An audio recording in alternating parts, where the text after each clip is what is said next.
Hello students, আজ আমাদের zoology ক্লাসের ফার্স্ট ক্লাস। আজ আমি তোমাদের করাবো তোমাদের ফার্স্ট সেমিস্টারের first chapter animal kingdom. Animal kingdom বা প্রাণী রাজ্য। এই চ্যাপ্টারটা করার আগে তোমাদের জানতে হবে এই অ্যানিম্যাল কিংডম বা প্রাণী রাজ্য জিনিসটা কি। এই অ্যানিম্যাল কিংডম বা প্রাণী রাজ্য হচ্ছে আমাদের এই পৃথিবীর সমস্ত প্রাণীদের নিয়ে যে জগৎ গঠিত হচ্ছে বা যে রাজ্য গঠিত হচ্ছে তাকেই আমরা বলছি অ্যানিম্যাল কিংডম বা প্রাণী রাজ্য। এই অ্যানিম্যাল কিংডম বা প্রাণী রাজ্য এই কথাটার সাথে সাথেই আমাদের আরেকটা কথা সঙ্গে আসে, ক্লাসিফিকেশন অফ অ্যানিম্যাল কিংডম। ক্লাসিফিকেশনটা কি? এই যে এই প্রাণী জগৎ বা প্রাণী রাজ্য, এর মধ্যে বিভিন্ন প্রকার জীবকে সাদৃশ্যের ভিত্তিতে কোনো গোষ্ঠী বা শ্রেণীতে অন্তর্ভুক্তকে বলা হচ্ছে শ্রেণীবিন্যাস। যেমন কি, মানে আজ ধরো কি বলবো, জবা গাছ, জবা ফুলকে কিসের ভিত্তিতে আমি আলাদা করতে পারি? জবা ফুল লাল রঙের, কালারের ভিত্তিতে আলাদা করতে পারি। জবা ফুলের 7টা পাপড়ি আছে, পাপড়ির সংখ্যা অনুযায়ী আলাদা করতে পারি। এই আলাদা করাটাকেই বলা হচ্ছে শ্রেণীবিন্যাস। আমি কোনো একটা কিছুর বেসিসে প্রত্যেকটা প্রাণীকে প্রত্যেকটা ক্লাসিফিকেশন করব, প্রত্যেকটা শ্রেণীবিন্যাস করব। এটাই হচ্ছে শ্রেণীবিন্যাস। প্রত্যেকটা গোষ্ঠীতে শ্রেণীবিন্যাস করার যে ব্যাপারটা, প্রত্যেকটা প্রাণীকে, ওটাই এক কথায় শ্রেণীবিন্যাস বা ক্লাসিফিকেশন।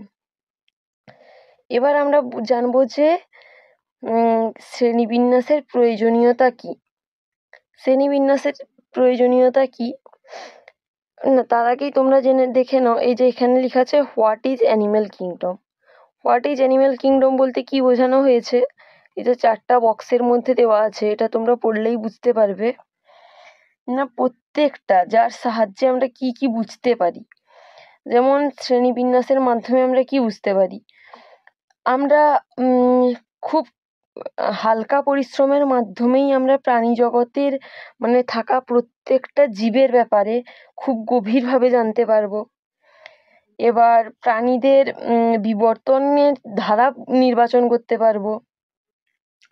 এছাড়াও রয়েছে আরো প্রাণীদের গোষ্ঠী, প্রাণীদের প্রত্যেকটা গোষ্ঠী এবং তাদের ওই গোষ্ঠীতে থাকা প্রত্যেকটা প্রাণী সম্পর্কে জানতে পারবো।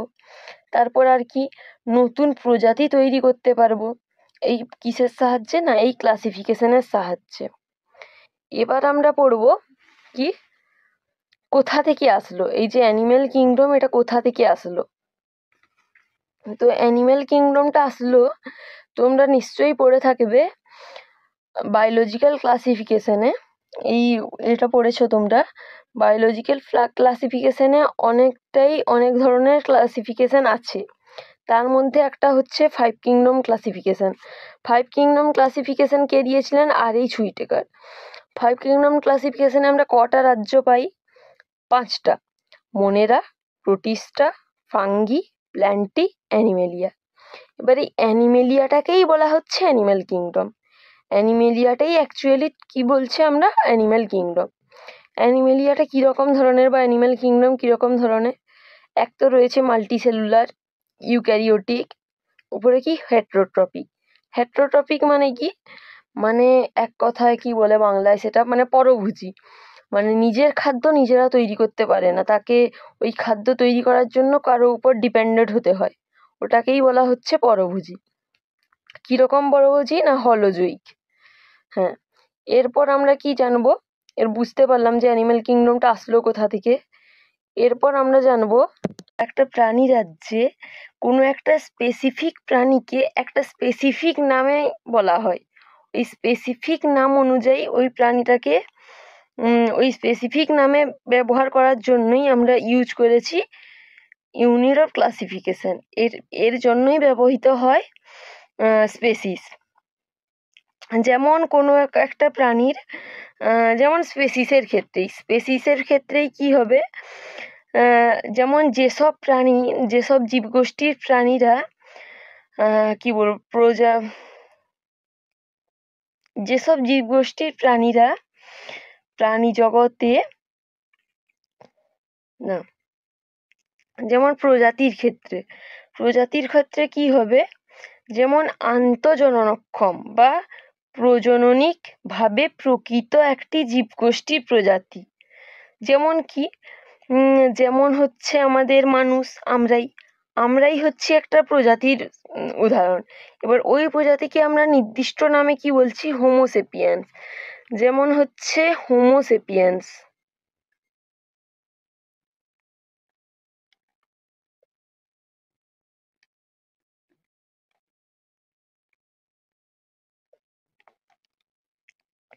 তারপর কি গণ বা জেনাস বা গণ, এটা কি পরস্পর সম্পর্কযুক্ত কয়েকটি প্রজাতিকে নিয়ে, কয়েকটি স্পেসিসকে নিয়ে তৈরি হচ্ছে জেনাস বা গণ। ওই যে কয়েকটা প্রজাতিকে নিয়েই যে গঠিত হচ্ছে একটা গোষ্ঠী, তাকেই আমরা বলছি গণ।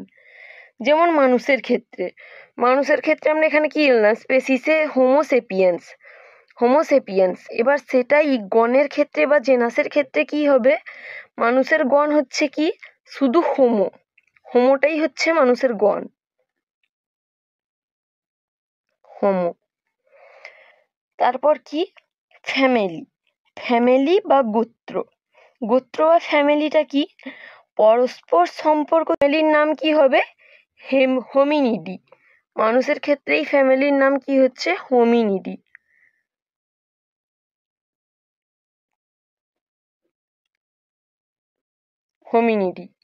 এটাই মানুষের ক্ষেত্রে।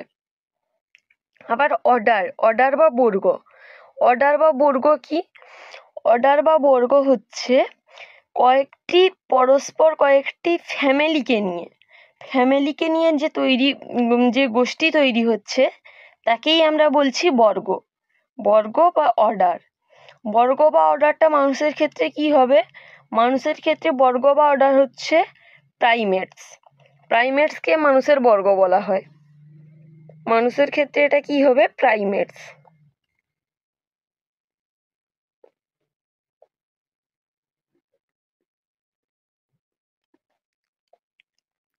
তারপর কি আছে, ক্লাস হচ্ছে আবার এই কয়েকটা অর্ডার বা বর্গকে নিয়ে যে গোষ্ঠী তৈরি হচ্ছে, সেটাই হচ্ছে ক্লাস। যেমন মানুষের ক্লাস বা মানুষের শ্রেণী কি, আমরা কোন শ্রেণীর প্রাণী, আমরা কি ম্যামেলিয়ান, আমরা হচ্ছি ম্যামেলিয়ান শ্রেণীর প্রাণী।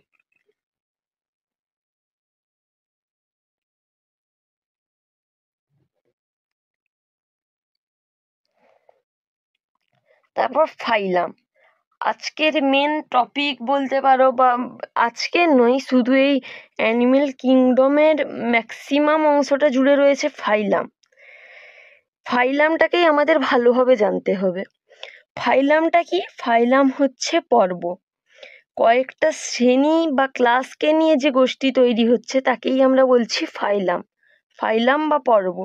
যেমন মানুষের ফাইলাম কি, মানুষের ফাইলাম হচ্ছে কর্ডাটা, এগুলো আমরা সব ডিটেলসে পড়বো।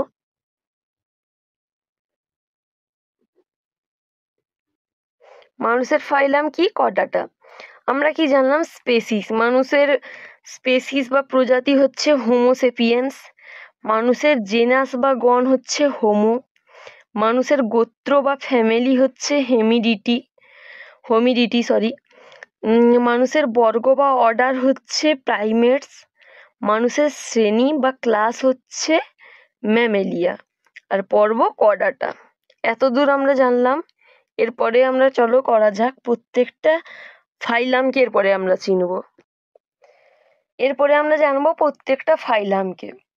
আমাদের কটা ফাইলাম আছে, টোটাল ফাইলাম হচ্ছে আমাদের 11টা। তার মধ্যে কি, তার মধ্যে 10টা হচ্ছে নন কর্ডাটাস, আর একটা ফাইলাম হচ্ছে কর্ডাটাস। এছাড়াও আমাদেরকে একটা জেনে নিতে হবে, যদিও যেটা আমাদের ফাইলামের মধ্যে পড়ে না, তবুও আমাদের একটা জেনে রাখতে হবে, প্রোটোজোয়াটা আমাদের অ্যানিম্যাল কিংডমের মধ্যে ইনক্লুডেড নয়, তবুও আমাদের জেনে রাখাটা উচিত ওটা। প্রোটোজোয়া এক্সাম্পল হচ্ছে অ্যামিবা, প্যারামোসিয়াম এটসেট্রা। তো চলো আমরা জেনে নেওয়া যাক 11টা ফাইলাম। 11টা ফাইলামের মধ্যে 10টা ফাইলাম হচ্ছে নন কর্ডাটাস, আর একটা ফাইলাম হচ্ছে কর্ডাটাস যেখানে নোটোকট প্রেজেন্ট। 10টা ফাইলাম কি কি? পরিফেরা। তোমাদের বোঝার সহজ উপায় হচ্ছে পরিফেরা হচ্ছে পুরো একদম কি বলবো, একদম আগের সবচেয়ে প্রথম হচ্ছে পরিফেরার যেখানে তোমরা এক্সাম্পল পরে পরে যখন আসবো আরও একটা মানে প্রত্যেকটা ফাইলামের যখন পুরো স্পেসিফিকভাবে ডিটেলসে পড়বো তখন তোমরা জানতে পারবে পরিফেরাটা কি। পরিফেরাটা হচ্ছে সেই সময়কার যখন কোনো কিছুই ঠিকঠাকভাবে সৃষ্টি হয়নি। তো পরিফেরার ক্ষেত্রে তোমরা প্রত্যেকেই লক্ষ্য করতে পারবে একটা জিনিসই, পরিফেরার ক্ষেত্রে কি না কোনো কিছুই তখনও সৃষ্টি হয়নি, সেটাই হচ্ছে পরিফেরা। তোমরা শুনলে বা এক্সাম্পলের মাধ্যমেই বুঝতে পেরে যাবে যে না এই ফাইলামটা হচ্ছে পরিফেরা। তারপর কি? Cnidaria ctenophora. তোমরা সবসময় মনে রাখবে নিডারিয়া আর টিনোফোরা এটা হচ্ছে দুই ভাই। এরা যাই হোক না কেন এরা একসাথে, মানে প্রত্যেকটা জিনিস এদের একসাথে, নিডারিয়া আর টিনোফোরা। তোমরা যখন ডিটেলসে আমরা ক্লাসিফিকেশানগুলো পড়বো তখন তোমরা বুঝতে পারবে নিডারিয়া আর টিনোফোরার ম্যাক্সিমাম তো জিনিসটা একসাথে।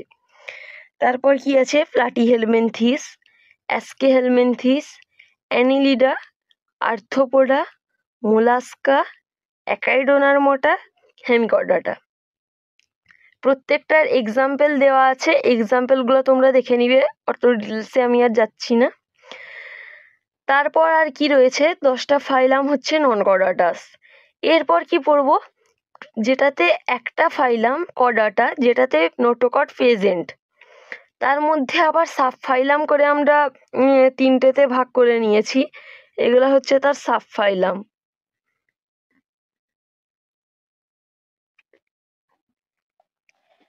এগুলো হচ্ছে একটা কর্ডাটাস, তার সাব ফাইলাম 3টে। কি কি? ইউরোকর্ডাটাস, সেফালোকর্ডাটাস, ভার্টিব্রাটা।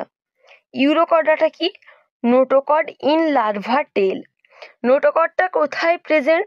নোটোকটটা লার্ভা দশার টেল পজিশনে, সেই সময় নোটোকট দেখতে পাওয়া যায়, তাই জন্য একে বলা হচ্ছে ইউরোকর্ডাটা। ভার্টিব্রাটা কি? নোটোকট অ্যাট এমব্রায়োনিক স্টেজ। যখন এমব্রায়োনিক স্টেজে থাকবে সেই সময় নোটোকট প্রেজেন্ট থাকবে, তাই থেকে বলা হচ্ছে ভার্টিব্রাটা। আর সেফালোকর্ডাটা কি? সেফালোকর্ডাটা হচ্ছে মাঝামাঝি অবস্থা, এর মাঝামাঝি দশাটাকে বলা হচ্ছে সেফালোকর্ডাটা। যেমন আমরা সহজে বলতে পারি নন কর্ডাটাস প্লাস ইউরোকর্ডাটাস প্লাস সেফালোকর্ডাটাকে নিয়ে কি হচ্ছে? নন ভার্টিব্রাটা। মানে টোটাল এই 10টা ফাইলাম প্লাস এই দুটোকে নিয়ে প্লাস 10টা ফাইলামকে নিয়ে আমরা একসাথে কি বলতে পারি? নন ভার্টিব্রাটা। আর ভার্টিব্রাটা তো তার আলাদা তার মতো করে থাকছে।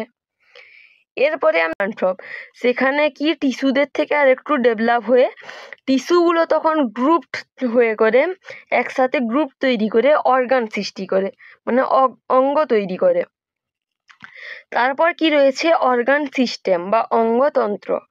অঙ্গতন্ত্রটা কি? অঙ্গীয় তন্ত্র যেটাকে বলে, সেটা ফার্স্ট তোমাদের অ্যাকচুয়ালভাবে বলা যায় শুরু হয়েছে প্লাটিহেলমিনথিসে। অর্গান মানে ডাইজেস্টিভ সিস্টেম তৈরি হয়েছিল, বাট কি হয়েছিল সেটা ইনকমপ্লিট। এরপরে অর্গান সিস্টেম তৈরি হয় বলতে পারো তোমরা অ্যাস্কেহেলমিনথিস থেকে। পুরো কমপ্লিটলি অর্গান সিস্টেম তৈরি হচ্ছে অ্যাস্কেহেলমিনথিসে। অ্যাস্কেহেলমিনথিস থেকে কর্ডাটা অবধি তোমার রয়েছে কি? অর্গান সিস্টেম, যেটা আরও ডেভেলপড। প্রথম তোমার তো হচ্ছে সেলুলার লেভেল, যেটা একদম আদিতে তৈরি হচ্ছে পরিফেরাদের, সেখান থেকে ডেভেলপড হয়ে তৈরি হচ্ছে সেই কোষীয় স্তর থেকে তৈরি হচ্ছে কলা স্তর, টিস্যু লেভেল, নিডারিয়া টিনোফোরা। তারপর সেখান থেকে আবার ডেভেলপ হয়ে টিস্যুগুলো গ্রুপ আকারে একসাথে একত্রিত হয়ে তৈরি করছে কি? Organ level. অর্গান লেভেল থেকে আবার ডেভেলপ হয়ে তৈরি হচ্ছে অর্গান সিস্টেম, যেটা কিনা অ্যাস্কে হেলমিনথিস থেকে কর্ডাটা অবধি পুরোটা কি রয়েছে অর্গান সিস্টেম।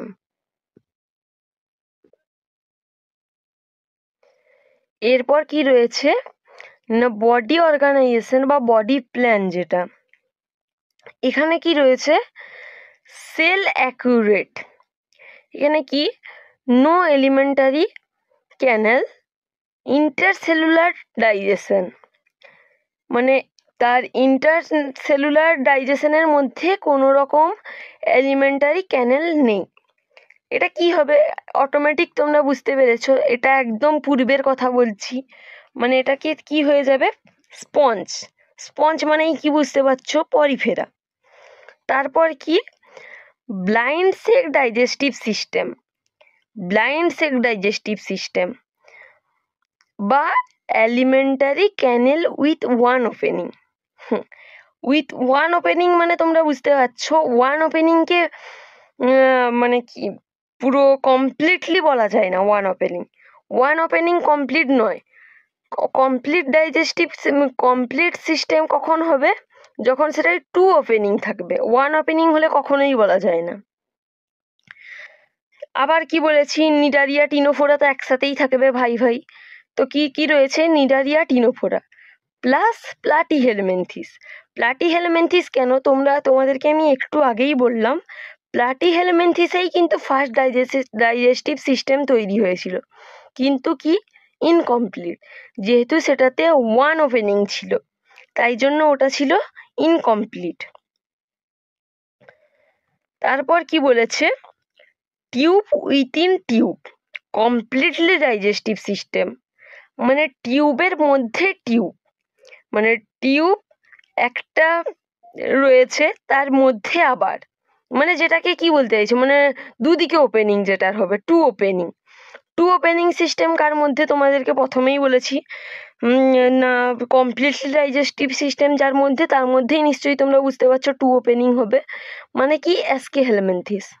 অ্যাস্কে হেলমিনথিস থেকে পুরো কর্ডাটা অ্যাস্কে হেলমিনথিসতে স্টার্ট, অ্যাস্কে হেলমিনথিস থেকে কর্ডাটা অবধি পুরোটাই হচ্ছে তোমার টু মানে কমপ্লিটলি ডাইজেস্টিভ সিস্টেম। তারপর কি এটা তো বলেই দিলাম বুঝতে পারলে তোমরা first digestive system platyhelminthes but incomplete ছিল। তারপর রয়েছে তোমার ফার্স্ট কমপ্লিট ডাইজেস্টিভ সিস্টেম হচ্ছে তোমার অ্যাস্কে হেলমিনথিস। এরপরে কি পড়বো এরপরের পয়েন্ট হচ্ছে সার্কুলেটরি সিস্টেম। এবার দেখো আমরা আস্তে আস্তে ডেভেলপ হচ্ছি, আমরা তো আর হুট করে ডেভেলপ হয়ে যাইনি। বা এই যে পরিফেরা গ্রুপটা থেকে তো ডাইরেক্ট একেবারে তোমার কর্ডাটা অবধি চলে আসে না, মাঝখানে অনেকগুলো ডেভেলপমেন্ট সাথে এসছে তারপর ওটা কর্ডাটা অবধি গেছে। মানে আমাদেরকে বুঝতে হবে একেবারে কোনোটা হবে না, আস্তে আস্তে ধীরে সুস্থে আমাদেরকে এগাতে হবে, সেভাবেই আমরা করব। এখানে কি ফার্স্ট সার্কুলেটরি সিস্টেম তাহলে কোথায় তৈরি হয় আমাদের এটা বুঝতে হবে। তাহলে পরিফেরা বলো বা নিডারিয়া বলো বা টিনোফোরা বলো এগুলোতে কখনোই সার্কুলেটরি সিস্টেম তৈরি হতে পারে না। যেখানে তোমাদের ফার্স্ট ডাইজেস্টিভ সিস্টেম তৈরি হচ্ছে প্লাটিহেলমিনথিসতে, তাহলে সার্কুলেটরি সিস্টেম কি করে তৈরি হবে পরিফেরা নিডারিয়া টিনোফোরাতে? কখনোই হতে পারে না। তাই ফার্স্ট সার্কুলেটরি সিস্টেম কোথায় গিয়ে তৈরি হচ্ছে অ্যানিলিডাতে গিয়ে ফার্স্ট তৈরি হচ্ছে তোমার সার্কুলেটরি সিস্টেম।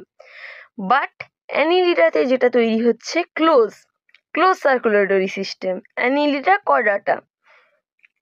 এখানে ক্লোজ সার্কুলেটরি সিস্টেম মিন্স কি এখানে ব্লাড ফ্লো হচ্ছে ক্যাপিলারি থ্রু দিয়ে করে ব্লাড যাচ্ছে। আর একটা যেটা ওপেন সার্কুলেটরি সিস্টেম কার মধ্যে দেখতে পাওয়া যায় আর্থ্রোপোডা মানে এটার ক্ষেত্রে কি হচ্ছে এটার ক্ষেত্রে তোমার ক্যাপিলারির প্রয়োজন হচ্ছে না, এখানে ব্লাড সাপ্লাই হচ্ছে বা ব্লাড ফ্লো হচ্ছে উইথাউট ক্যাপিলারির সাহায্যে। সেই জন্য একটা তোমার বলা আছে ক্লোজ সার্কুলেটরি সিস্টেম, একটা রয়েছে ওপেন সার্কুলেটরি সিস্টেম। এখানে যেটা ওপেন সার্কুলেটরি সিস্টেম আছে, মানে যেটা উইথাউট ক্যাপিলারিতে তোমার ব্লাড ফ্লো হচ্ছে, সেটাকে কি বলছে আবার, সেটাতে যে লিকুইডটা, দ্যাট লিকুইড ইজ কল্ড হিমোফিল।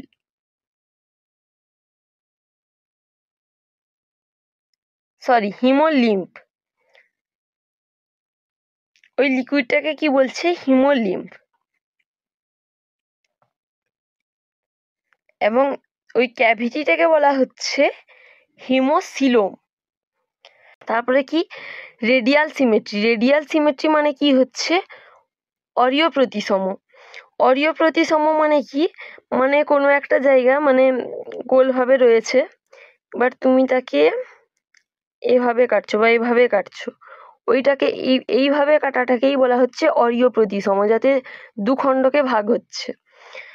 যেমন কি রয়েছে, যেমন রয়েছে টিনোফোরা, নিডারিয়া। এরা দুজন বলেছি প্রত্যেকটা বারেই যে যেখানেই থাকুক এরা দুটো একসাথেই থাকবে, নিডারিয়া, টিনোফোরা। আর কি রয়েছে, একাইডোনার্মাটা। একাইডোনার্মাটা আবার কি রয়েছে, ওটার আবার একটা বৈশিষ্ট্য রয়েছে, ওটা অ্যাডাল্ট অবস্থায় রেডিয়াল সিমেট্রি শো করে যখন অ্যাডাল্ট স্টেজে যায়। আবার যখন লার্ভা স্টেজে থাকে তখন সেটা কি শো করে, বাইলেটারাল সিমেট্রি। বাইলেটারাল সিমেট্রি কি, পরিফেরা, নিডারিয়া, টিনোফোরা আর একাইডোনার্মাটা বাদ দিয়ে যত যা ফাইলাম আছে আর বাকি যে ফাইলামগুলো, সেগুলো হচ্ছে কি বাইল্যাটারাল। বাইল্যাটারাল সিমেট্রি আবার কীরকম, বাইল্যাটারাল সিমেট্রি হচ্ছে, এইটা ধরো একটা বক্স, এভাবে আমি যদি লম্বালম্বিভাবে ছেদন করি, খণ্ড তৈরি করি, তাহলে কি এটা একটা খণ্ড তৈরি হচ্ছে, এটা একটা সমান খণ্ড, ওটাকেই বলা হচ্ছে বাইল্যাটারাল সিমেট্রি। বাইল্যাটারাল সিমেট্রি কারা কারা, পরিফেরা, নিডারিয়া, টিনোফোরা, একাইডোনার্মাটা বাদ দিয়ে আর যত সব ফাইলামগুলো রয়েছে সবই হচ্ছে বাইল্যাটারাল সিমেট্রি।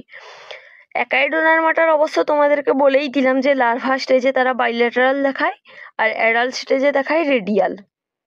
এরপরে পড়ব জার্ম লেয়ার বা জার্মিনাল লেয়ার বা ভ্রূণ স্তর। জার্মিনাল লেয়ার তুমি প্রথমেই বলেছি বারবার যে পরিফেরা আদি, যেহেতু পরিফেরা আদি ফাইলাম বা আদি পর্ব, তো সেহেতু ওটার খুব একটা অ্যাডভান্স যে রয়েছে, অ্যাডভান্স ওটা কখনোই হবে না, যেহেতু ওটা খুব আদি স্টেজে তৈরি হয়েছে।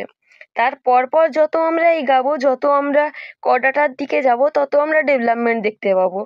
কিন্তু পরিফেরা যে রয়েছে সেখানে আমরা এতটাও অ্যাডভান্স, এতটাও ডেভেলপমেন্ট দেখতে পাবো না। তাই পরিফেরা বা স্পঞ্জের ক্ষেত্রে কোনো জার্ম লেয়ার নেই। তারপর আবার কি, জার্ম লেয়ারকে আমরা কভাগে ভাগ করতে পারি, দুটো ভাগে। কি কি, ডিপ্লোব্লাস্টিক, ট্রিপ্লোব্লাস্টিক। ডিপ্লোব্লাস্টিক কি, ডিপ্লোব্লাস্টিক হচ্ছে যেখানে দুটো জার্ম লেয়ার থাকবে। দুটো জার্ম লেয়ার কি কি, একটা হচ্ছে অ্যাক্টোডার্ম, একটা হচ্ছে মেসোগ্লিয়া। মেসোগ্লিয়াটা নন সেলুলার। এবার টু জার্ম লেয়ার বা ডিপ্লোব্লাস্টিক, এটা কি কি, এটা হচ্ছে নিডারিয়া, টিনোফোরা। একই সাথে যেহেতু বলেছি এরা দুই ভাই একই সাথেই থাকবে, তো ডিপ্লোব্লাস্টিক কারা কারা হচ্ছে, নিডারিয়া আর টিনোফোরা। বললাম যেহেতু দুটো জার্ম লেয়ার কি কি হলো, অ্যাক্টোডার্ম আর মিসোগ্লিয়াটা এটা নন সেলুলার, তাই জন্য ওটাকে ধরা হয় না। আরেকটা কি, এন্ডোডার্ম। এই দুটো জার্ম লেয়ার, অ্যাক্টোডার্ম, এন্ডোডার্ম। আর মিসোগ্লিয়াটা যেহেতু নন সেলুলার, তাই ওটাকে কোনো লেয়ার বলে এতটা ধরা হয় না। আর থ্রি জার্ম লেয়ার বা ট্রিপ্লোব্লাস্টিকের ক্ষেত্রে আমরা কি কি দেখতে পারবো, তারপরে টিনোফোরার পরে প্লাটিহেলমিনথেস থেকে কর্ডাটা অবধি পুরোটাই হচ্ছে ট্রিপ্লোব্লাস্টিক বা three germ layer. Three germ layer কি, এখানে তিনটে স্তর থাকবে। তিনটে স্তর কি কি, তোমরা তো দুটো স্তর তখনই জানলে, এক্টোডার্ম আর এন্ডোডার্ম। এছাড়াও আর একটা স্তর মেসোডার্ম। এখানে যেটা শুনেছিলে মেসোগ্লিয়া, যেটা হচ্ছে নন সেলুলার, বাট এটা হচ্ছে মেসোডার্ম, যেটা হচ্ছে সেলুলার, সম্পূর্ণ সেলুলার। তো কি কি তিনটে layer, ectoderm, mesoderm, endoderm, three layer. কি কি, প্লাটিহেলমিনথেস থেকে কর্ডাটা অবধি। ট্রু জার্ম লেয়ার বা ডিপ্লোব্লাস্টিক হচ্ছে নিডারিয়া, টিনোফোরা। আর 3 জার্ম লেয়ার বা ট্রিপ্লোপ্লাস্টিক হচ্ছে প্লাটিহেলমিনথিস থেকে কর্ডাটা অবধি। তারপর কি রয়েছে, তারপর কি পড়বো আমরা, সিলোম। সিলোম মানে কি বলবো, ছদ্ম সিলোম, সিলোমকে সিলোমই বলে, এর কোনো নাম নেই হয়তো। সিলোমকেও আমরা কি ভাগে ভাগ করতে পারি, সিলোমকেও আমরা ভাগ করতে পারি 3 ভাগে। কি 3 ভাগ, অ্যাসিলোমেট, সিউডোসিলোমেট, ইউসিলোমেট। কি অ্যাসিলোমেট মানে কি, অ্যাসিলোমেট মানে হচ্ছে যেটাকে কি বলে বাংলায়, অ্যাসিলোমেট কি, অ্যাসিলোমেট হচ্ছে যেসব প্রাণীদের দেহে সিলোম অ্যাবসেন্ট তাদেরকেই বলা হচ্ছে অ্যাসিলোমেট। অ্যাসিলোমেট হচ্ছে তাদের মধ্যে কোনো সিলোম পাওয়া যায় না। যেমন হচ্ছে তোমার স্পঞ্জ থেকে প্লাটিহেলমিনথ অবধি, ওটা হচ্ছে পুরোটাই অ্যাসিলোমেট, ওদের মধ্যে কোনো স্পঞ্জ বলছি, সিলোম পাওয়া যায় না। ওদের মধ্যে কি বাইরে রয়েছে বডি ওয়াল শুধু, আর ভিতরটা পুরোটাই রয়েছে কি, এটা রয়েছে যে লেয়ারটা, এটা হচ্ছে গাল ওয়াল। এছাড়া ওর মধ্যে কোনো এই যে এই ক্যাভিটিটা, ওর মধ্যে কোনো সিলোম দেখতে পাওয়া যায়নি, পুরোটাই সলিড। তারপর কি রয়েছে, সিউডোসিলোমেট বা একে আর একটা কথা বলা যায় ফলস সিলোম বা সিউডোসিলোমেট মানে কি, ছদ্ম সিলোম। এটা একটাতেই দেখতে পাওয়া যায়, যেখানে অ্যাস্কেহেলমিনথিসের মধ্যেই সিউডোসিলোম বা ফলস সিলোম দেখতে পাওয়া যায়। এখানে কি হয়, এই অ্যাস্কেহেলমিনথিসের মধ্যে এদের দেহে প্রকৃত দেহগড় থাকে না, প্রকৃতভাবে কোনো দেহগড় থাকে না, তাই এদেরকে বলা হয়, অথচ কিছু কিছু দেহগড়ের মতো দেখতে পাওয়া যায়, তাই এদেরকে বলা হয় ছদ্মসিলোম, সিউডোসিলোম বা ছদ্মসিলোম। তা এদেরকে কি, অ্যাস্কেহেলমিনথিস মানে এদের বাইরে রয়েছে বডি ওয়াল, তারপরে এই যে গহ্বরের মধ্যে, বাট গহ্বর না, অ্যাকচুয়াল গহ্বর না, এটা কি মেসোডাম লেয়ারটা কিছু দেহগড়ের মতো দেখতে পাওয়া যায়, তাই এদেরকে বলা হয় ছদ্মসিলোম, সিউডোসিলোম বা ছদ্মসিলোম। তা এদেরকে কি, অ্যাস্কেহেলমিনথিস মানে এদের বাইরে রয়েছে বডি ওয়াল, তারপরে এই যে গহ্বরের মধ্যে, বাট গহ্বর না, অ্যাকচুয়াল গহ্বর না, এটা কি মেসোডাম লেয়ারটাই ইন পাউচ। তারপরে ভিতরে রয়েছে গালওয়াল, এটাকেই বলা হচ্ছে সিউডোসিলোম। তারপরে কি রয়েছে, অ্যাসিলোমেট বা ট্রুসিলোম, যেটাকে বলা হয় মানে প্রকৃত সিলোম, অ্যানিলিডা থেকে কর্ডাটা অবধি। এখানে কি, এই প্রাণীদের দেহে প্রকৃত অর্থেই অ্যাকচুয়াল সিলোম পাওয়া যায়, সিলোম প্রেজেন্ট থাকে, তাই এদের বলা হয় সিলোমেটা, ট্রুসিলোম। এদেরকে সিলোমেটাও বলে। প্রত্যেকটা অ্যানিলিডা থেকে কর্ডাটা অবধি এদের মধ্যে প্রকৃত সিলোম পাওয়া যায়, তাই এদেরকে বলা হয় ট্রুসিলোম। এদের মধ্যে প্রথমেই রয়েছে বডি ক্যাভিটি, বাইরের ওয়ালটা বডি ওয়াল, তারপরে যে পুরো অংশটা ওটাই হচ্ছে পুরোটা বোথ সাইডেই ওটা সিলোম মানে ক্যাভিটি লাইন,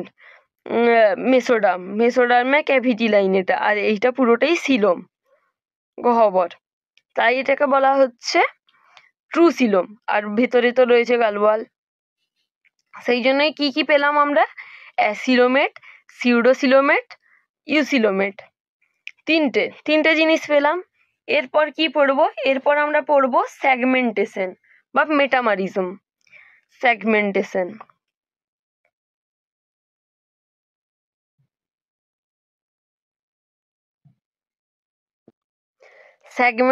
মানে কি, খণ্ডক। আমি যদি আই থিঙ্ক এটা ওই সিমেট্রিটাই মানে খণ্ডক বলে ফেলেছি, ওটা অ্যাকচুয়ালি ভুল। ওটা হচ্ছে কি, প্রতিসাম্যতা, আর সেগমেন্টেশন মানে হচ্ছে খণ্ডক। সেগমেন্টেশন বা মেটামারিজম কিভাবে হতে পারে, internal as well as external মানে কি বলা হয়েছে, মানে বাইরেও যেভাবে রয়েছে আবার কি না ভিতরেও সেই একই রকম, তাকেই বলা হচ্ছে কি internal as well as external.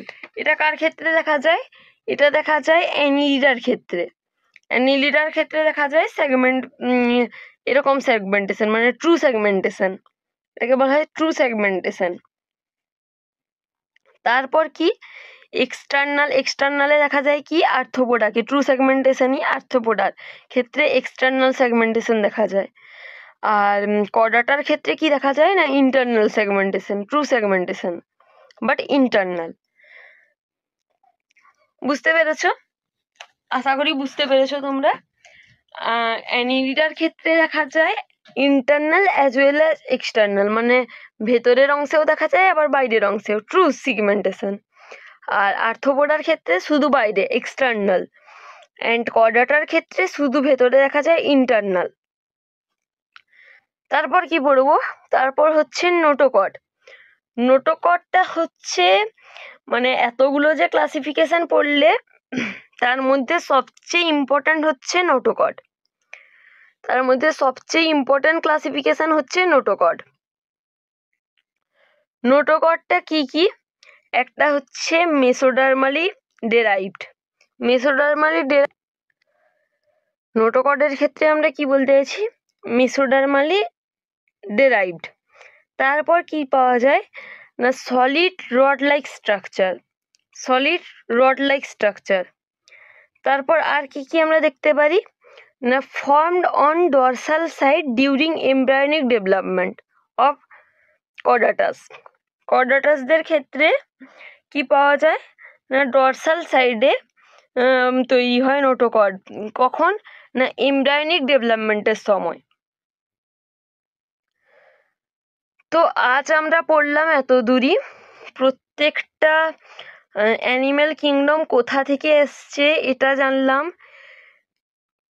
Animal kingdom actual কি ওটা জানলাম, ক্লাসিফিকেশন ইউনিট জানলাম, অ্যানিম্যাল কিংডমের কি কি কি বেসিসে ক্লাসিফাইড করা হয় ওটা জানলাম, এবং প্রত্যেকটা বেসিসের ডিটেলসে জানলাম। এরপরে নেক্সট ক্লাসে আমরা কি করব, প্রত্যেকটা ফাইলাম এবং প্রত্যেকটা ক্লাস ডিটেলসে করব। আজকে আমি খুবই স্লোলি পড়িয়েছি তোমাদের, মানে হয়তো কয়েকজনের ক্ষেত্রে আবার ফাস্টও লাগতে পারে, মানে স্লোলি মিন্স খুবই কম পড়িয়েছি আর কি, স্লোলি বলাটা ভুল, খুবই কম পড়িয়েছি, মানে তার কোয়ান্টিটিটা খুব কম। এবার নেক্সট ক্লাস থেকে খুব মানে এক একটা টপিক ওয়াইজ পুরো কভার করব আমরা। তো ফাইলাম অ্যান্ড ক্লাস এই পুরোটা টপিক নেক্সট ক্লাসে কভার করব। আজ আপাতত এত দূরই। এরপর তোমাদের যে যে জায়গায় প্রবলেম বা যে যে পোর্শনে তোমাদের বুঝতে অসুবিধা হয়েছে বা কিছু, তোমরা মানে কমেন্ট সেকশনে জানিও যে এই জায়গায় এই পোর্শনটাতে প্রবলেম। তো সেই জায়গাটা নেক্সট ক্লাসের প্রথমেই আমি প্রবলেমগুলোর প্রথমে সলভ করব, তারপর আমরা নেক্সট ক্লাসে এগাবো। তো তোমাদের আশা করি ক্লাসটা বুঝতে সুবিধা হয়েছে। এরপর নেক্সট ক্লাসে আমি মানে কমেন্ট সেকশানে এখনই তোমরা জানাও যে কোন জায়গায় তোমরা বুঝতে অসুবিধা হয়েছে, বা আর একটু কীভাবে আমি ডিটেলসে পড়ালে ভালো হবে, না কীরকম কী করলে তোমাদের সুবিধা হবে বুঝতে আরও, সেটা আমাদের জানাও। তো নেক্সট ক্লাস থেকে সেভাবেই করার চেষ্টা করব। তো আজকে এত দূরই।